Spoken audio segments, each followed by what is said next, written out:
오늘 하나님께서 우리에게 주시는 말씀은 로마서 14장에 있는 말씀입니다. 로마서 14장 17절 한 절 말씀입니다. 제가 읽는 성경으로는 신약성경 258페이지에 있는 말씀입니다. 로마서 14장 17절 다 같이 한 목소리로 봉독합니다. 시작.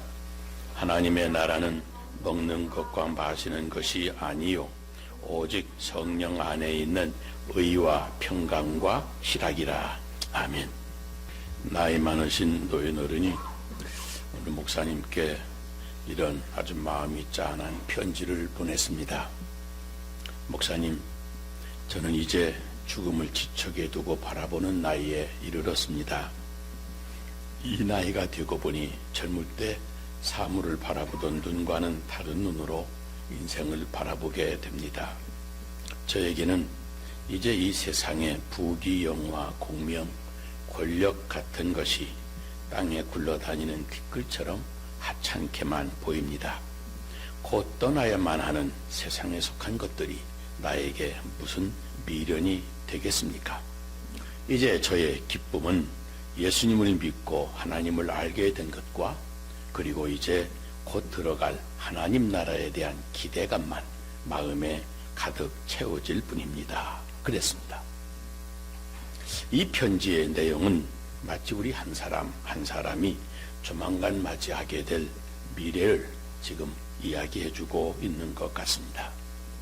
여러분, 우리는 천지를 창조하신 하나님을 하늘에 계신 아버지, 특별히 하늘에 계신 우리 아버지라고 부르는 아주 대단한 사람들입니다. 자부심을 가지고 하나님의 이름이 거룩히 여김을 받으시도록 살아야 할 것입니다. 우리 대한민국의 역사를 자세히 들여다보면 분명히 하나님이 다스리는 나라라고 하는 생각을 갖게 됩니다. 유엔의 결의에 따라 38선 이남에서만 재헌국회를 구성을 하고 1948년 8월 15일 남쪽만의 정부가 수립이 되었습니다. 재헌국회 의원들은 1948년 5월 31일에 국중앙청에 모여서 소위 재헌국회를 열었습니다. 그런데 놀라운 것은 우리나라 재헌국회 1차 본회의가 기도로 시작되었다고 하는 사실입니다. 당시 임시 의장이었던 이승만 박사가 이렇게 개회 발언을 합니다. 대한민국 독립민주국 제1차 회의를 여기서 열게 된 것을 우리 하나님께 감사해야 할 것입니다. 어떤 종교나 무슨 사상을 가진 사람이든지 오늘을 맞이하면서 사람의 힘만으로 된 것이라고 자랑할 수는 없을 것입니다. 그러므로 하나님께 감사를 드리지 않을 수 없습니다. 동의하십니까? 하고 묻자 동의와 제청이 나왔습니다. 모두 일어서서 하나님께 기도를 드리게 되는데 그때 감리교 목사님이시면서 국회의원이셨던 이은영 의원이 이렇게 기도를 합니다. 이 우주와 만물을 창조하시고 인간의 역사를 섭리하시는 하나님이시여, 우리 민족을 돌아보시고 이 땅을 축복하셔서 감사에 넘치는 오늘이 있게 해주심을 주님께 성심으로 감사하나이다. 그랬습니다. 오랜 시일 동안 이 민족의 고통과 호소를 들으시사 하나님의 정의와 칼을 빼서 일제 폭력을 굽히시고 이제 세계 만방의 양심을 움직이셨습니다. 또한 우리 민족의 영혼을 하나님이 들으심으로 이 역사적 환희의 날이 우리에게 오게 해주심을 하나님의 섭리가 세계 만방에 증명해 보여주신 것으로 믿나이다. 중간 생략을 합니다. 역사의 첫걸음을 걷는 우리 감격에 넘치는 이 민족적인 기쁨을 하나님께 영광과 감사를 올리나이다. 이 모든 말씀 주 예수 그리스도의 이름으로 기도하나이다. 아멘. 그랬습니다. 여러분, 이 내용은 대한민국 국회 속기록에 기록된 내용 그대로입니다. 이 기도에서 이은영 목사님이 하나님 우리나라 역사의 주인 되심을 감사했습니다. 그리고 남북 통일을 이루며 통일된 나라가 되어 세계 평화에 이바지하게 해달라고 기도했습니다. 그리고 이제 그런 나라의 헌법을 만드는 일을 잘하게 해주시라고 기도한 것입니다. 그것은 우리 기독교가 그동안 3.1운동을 주도하고 상해 임시정부 수립과 독립운동 과정에서 아주 크게 공헌한 것을 물론 당시 우리 기독교인 숫자는 적었지만 이 세상을 향한 영향력이 훨씬 더 컸기 때문입니다. 여러분, 사실은 영향력이 얼마나 있느냐 하는 것이 곧 능력입니다. 아무리 숫자가 많아도 건전한 영향력을 행사할 수 없다면 능력이 없는 자나 마찬가지입니다. 그러므로 교회와 우리 성도들 한 사람 한 사람이 이 세상에 건전한 영향력을 끼치도록 기도하고 그리고 힘써야 되는 겁니다. 하나님의 나라가 그런 건전한 영향력을 통해서 이 땅에 임하기 때문입니다. 여러분, 사도 바울에게는 인생이 완전히 바뀌는 사건이 2번 그에게 있었습니다. 한 번은 예수님을 만나는 사건입니다.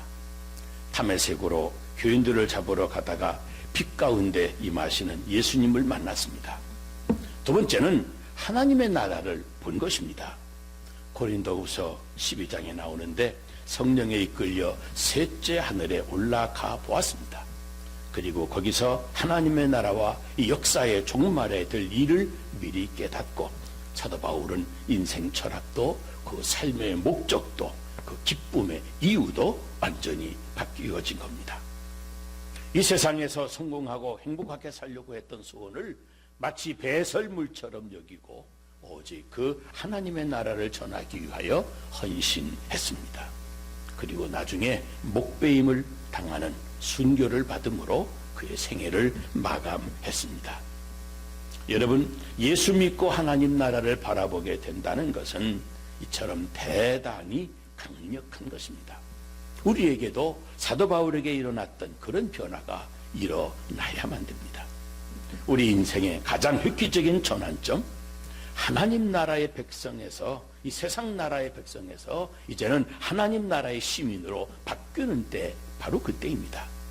예수님을 나의 구주요 주님으로 영접하는 순간 우리는 거듭 태어난 겁니다. 말하자면 하나님 나라의 시민권을 획득한 것입니다.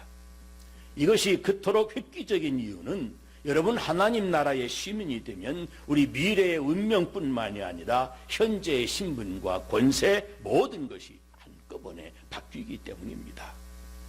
보세요. 우리가 다 한국 사람이지만 지금 미국에서 미국 시민권자로 산다고 하는 것은 미국의 통치를 받아들이고 미국의 복지 혜택을 받는다는 것을 의미합니다. 그러므로 오늘 이 세상에서 들을 수 있는 가장 놀라운 뉴스는 크리스천은 지금 여기서 이 땅에서 하나님의 나라의 시민으로 살고 있다고 하는 소식입니다. 그래서 이것을 굿뉴스라고 말하는 겁니다. 그런데 이런 성경의 최대 강조점을 사람들은 관심이 없습니다. 그럴지라도 여러분, 우리 성도 여러분은 성경이 선포하는 대로 땅에 살고 있는 하나님 나라의 시민들입니다. 믿으시기를 바랍니다. 마틴 루터는 이 세상에서 가장 전대받는 기도문이 주기도문이다, 이런 말을 했습니다. 아무 생각 없이 암송하는 것을 빗대어 하는 말입니다. 사실 우리가 아무 생각 없이 암송하는 기도문 가운데 Thy kingdom come, 하나님의 나라, 나라의 임하시오며 라고 하는 이 말씀은 바로 그 하나님의 나라가 임하기를 기도하는 것입니다. 여러분, 성경의 가장 큰 주제는 바로 하나님 나라입니다. 구약이 장차 이루어질 하나님의 나라에 대한 예언의 말씀이라고 한다면 신약은 예수님이 오셔서 시작이 된 하나님의 나라의 실제와 그 확장 그리고 그 완성까지를 보여주시는 말씀입니다. 그런데 여러분, 하나님의 나라, 세상 나라 그러는데 이 나라라고 하는 것이 무엇인지 아십니까? 나라라고 하는 것이 성립되기 위해서는 영토가 있어야 되고 국민이 있어야 되고 그리고 그들을 다스리는 통치자, 주권자 이 세 가지 조건이 필요합니다. 그들만의 영토가 있고 그 영토 안에 거주하는 국민들이 있고 그것을 다스리는 주권자가 있어야 나라가 성립이 되어지는 겁니다. 그런데 Thy kingdom come, 나라의 임하시오며 이 말씀을 직역을 하면 나라가 오게 하소서라고 하는 뜻인데 언어에 보면 그 앞에 나라라고 하는 말 앞에 정관사가 붙어 있어서 그 나라라고 하는 뜻입니다.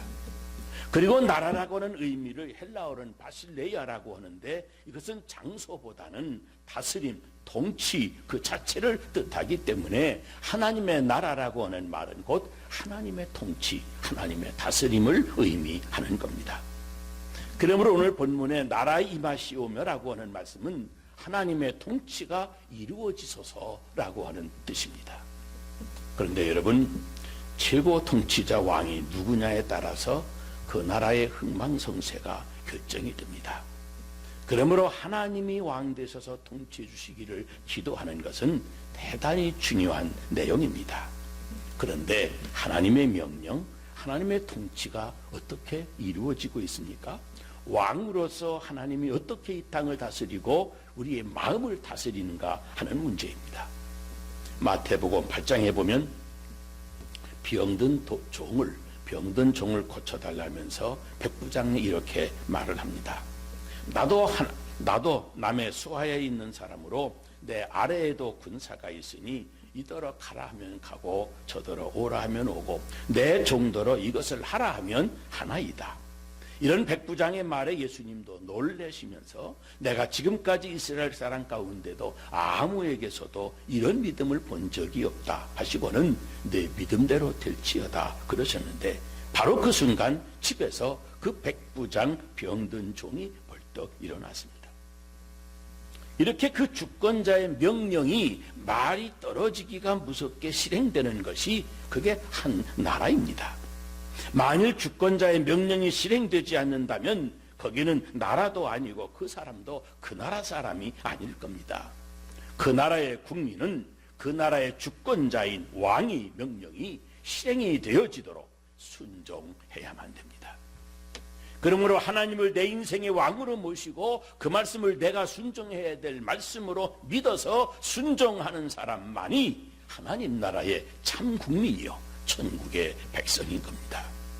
하나님의 말씀을 받아 순종하는 것을 보면 그 사람이 하나님의 나라 사람이고 사람의 세상의 지배를 받으면 그 사람이 세상 사람이라고 세상 나라 사람이라고 하는 것을 알게 됩니다.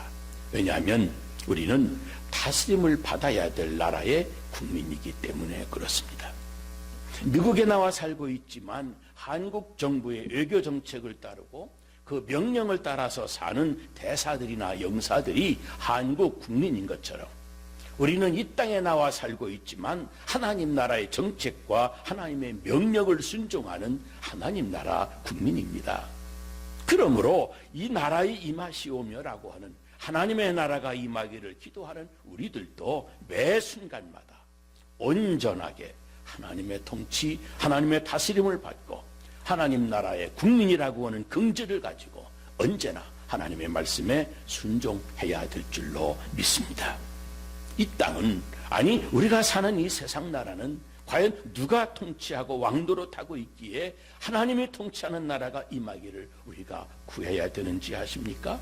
가장 큰 이유는 지금 우리가 사는 이 땅, 이 세상 나라는 바로 사탄이 왕노릇하며 그리고 사탄이 다스리고 있기 때문입니다. 이 세상 나라는 아담이 범죄한 이후에 사탄의 통치가 시작이 되었습니다. 그래서 성경은 고린도후서 4장 4절에 보면 사탄을 이 세상의 신이라고 하는가 하면 에베소서 2장에 보면 공중 권세를 잡은 자, 권세를 잡은 자라고 말을 합니다. 요한일서 5장 19절에 보면 온 세상이 악한 자에게 속하였다 지적을 합니다.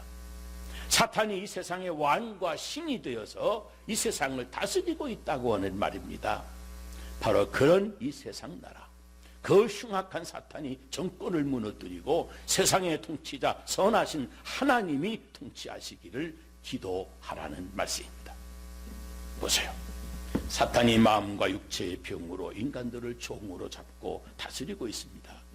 사탄이 사람들의 마음을 점령해서 시기와 분노, 염려, 근심, 불안, 초조, 절망 같은 인생의 여러 가지 이 불행 스트레스를 만들어 내고 있습니다. 의사들은 사람들의 질병의 70% 이상이 마음의 스트레스로부터 온다고 진단을 합니다. 우리 마음에 아주 강력한 불행의 스트레스로 작용을 하니까 우리 몸의 저항력도 잃어버리고 마는 겁니다. 또 사탄은 우리를 쾌락만능주의로 이끌어 다스립니다. 빌립보서 3장 19절에 저희의 마침은 멸망이요 저희의 신은 배요 그 영광은 저희의 부끄러움에 있고 땅의 일을 생각하는 자로다 그랬습니다. 여러분, 우리가 사는 세상을 보세요. 쾌락을 향해서 줄다름치고 있지 않습니까? 그런데 쾌락 중심으로 사는 사람들에게는 결국은 그 쾌락도 없어지고 말 겁니다. 쾌락은 더 많은 쾌락을 부르고 환락은 더 많은 환락을 부릅니다. 그래서 마침내 사람이 파멸당하게 되는 겁니다. 사탄은 또한 사람을 죽음의 공토에 사로잡히게 하고 마침내 사람을 죽이고 멸망시키고야 맙니다. 에덴 동산의 아담 이후로 세상 나라 통치자로서 사탄은 온갖 방법으로 우리 사람들을 파멸로 이끌어간다고 하는 것을 알 수가 있습니다. 이런 지옥같이 변질되는 세상 나라, 지옥같이 돌아가는 세상 나라는 바로 사탄이 통치하기 때문에 그렇습니다. 그래서 사탄이 통치하는 나라가 이제는 물러가고 하나님의 나라, 하나님이 통치하시는 나라가 임하기를 기도하라고 하는 말씀입니다. 그러면서 성경은 하나님의 나라가 임하는 모습을 두 가지 시간표로 우리에게 설명해 줍니다. 우선 믿는 자들을 통해서 이미 임한 하나님의 나라를 우리에게 설명해 주고, 다른 하나는 이 땅에 아직 임하지 아니한 하나님의 나라를 설명해 줍니다. 그래서 학자들은 하나님의 나라의 시간표를 already, 이미라고 하는 말과 not yet, 아직이라는 말로 설명을 합니다. 오늘은 우선 already, 이미 임재한 하나님에 대한 나라의 말씀을 드립니다. 이 하나님의 나라가 절대 막연한 희망사항이 아니라고 하는 것은 이미 벌써 우리 안에 하나님의 통치, 하나님의 다스림이 진행이 되고 있기 때문에 그렇습니다. 누가복음 17장 21절에 보면 또 여기 있다 저기 있다고도 못하리니 하나님의 나라는 너희 안에 있느니라 그랬습니다. 바로 우리 안에 예수님이 계신 곳이 하나님의 나라라고 하는 말입니다. 마태복음 12장 28절에 내가 하나님의 성령을 힘입어 귀신을 쫓아내는 것이면 하나님의 나라가 이미 너희에게 임했느니라 그랬습니다. 그러니까 하나님이 성령으로 우리를 이미 통치하고 계시다는 말씀입니다. 그러므로 우리가 매 순간 성령의 음성에 순종하며 살면 내 안에 이미 임하신 하나님의 나라, 그 천국을 경험하게 되는 겁니다. 하나님의 통치가 이 땅에서, 아니 우리 믿는 성도의 마음에서 이미 실행이 되고 있으므로 하나님의 나라는 already, 이미 우리 안에 임한 것입니다. 보세요. 한 사람이 예수를 믿고 하나님의 말씀에 순종하는 사람은 그 순간 그 심령에 하나님의 나라가 임하는 겁니다. 그러므로 우리는 이 땅에서 사실은 하늘을 품고 사는 사람들입니다. 사도 바울은 오늘 본문에 그럽니다. 하나님의 나라는 먹는 것과 마시는 것이 아니요 오직 성령 안에서 의와 평강과 희락이라고 말씀합니다.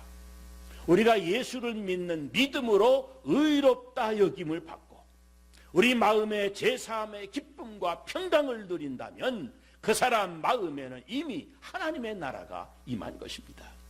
여러분, 하나님의 나라를 너무 복잡하게 생각할 필요가 없습니다. 충분히 이 땅에서도 경험할 수 있는 것은 하나님의 나라가 이미 이 땅에 임하여 있기 때문입니다. 지금 우리가 사랑과 희락과 화평과 오래 참음과 자비와 양성과 충성과 온유와 절제라고 하는 이 성령의 9가지 열매를 날마다 좀 더 많이 맺기 위해서 기도하고 노력하고 있다고 하면 이 땅에 지금 우리는 하나님의 나라, 임한 하나님의 나라를 확장하고 있는 것입니다. 이미 already 이 땅에 천국이 시작이 된 것은 하나님의 믿는 자, 하나님을 믿는 자의 마음을 벌써 성령께서 다스리고 있기 때문입니다. 짐 신발라라고 하는 목사님이 이런 질문을 던졌습니다. 우리가 이 땅에서 하나님의 나라를 경험하려고도 하지 않는다면, 이 땅에서도 하나님 나라를 경험하려고도 하지 않는다면 왜 천국에 가려고 하는가? 우리가 지금 이곳에 임한 하나님 나라를 즐거워하지도 않고 이 땅에서 그 하나님을 애타게 원하지도 않는 사람을 하나님께서 왜 천국에 보내시겠는가 그랬습니다.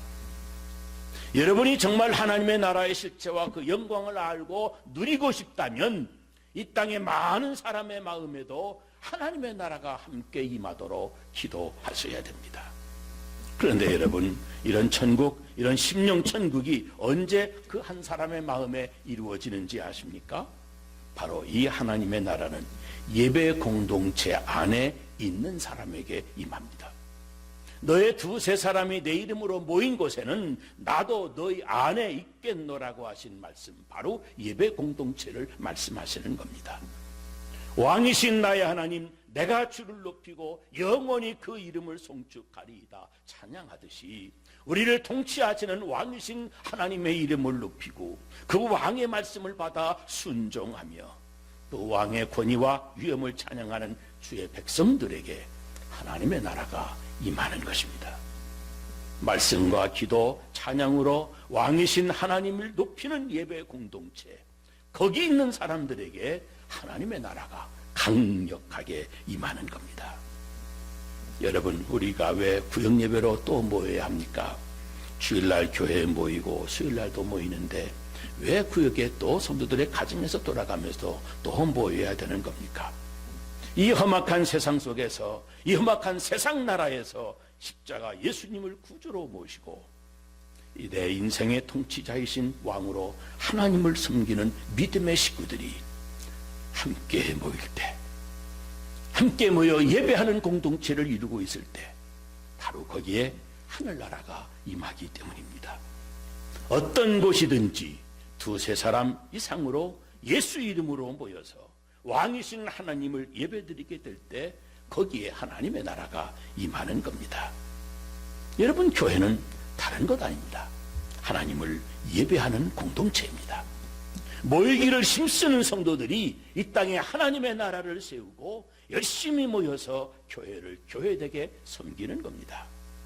시편 23편 22편 3절에 이스라엘의 찬송 중에 거하시는 주여 주는 거룩하시니이다 그랬습니다.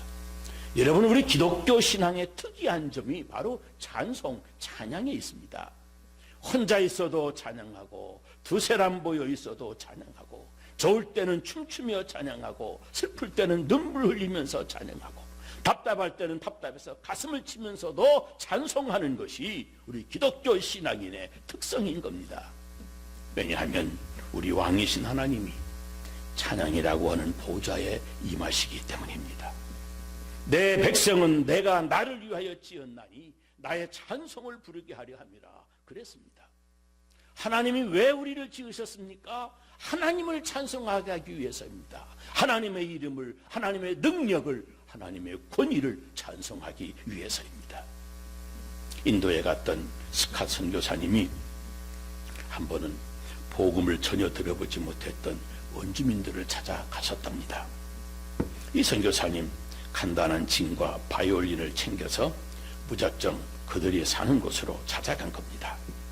그런데 그것에 도착하자마자 원주민들이 나오더니 대뜸 창을 목에 들이대면서 선교사를 둘러쌌습니다. 시퍼런 창끝이 목 밑에서 번쩍였습니다.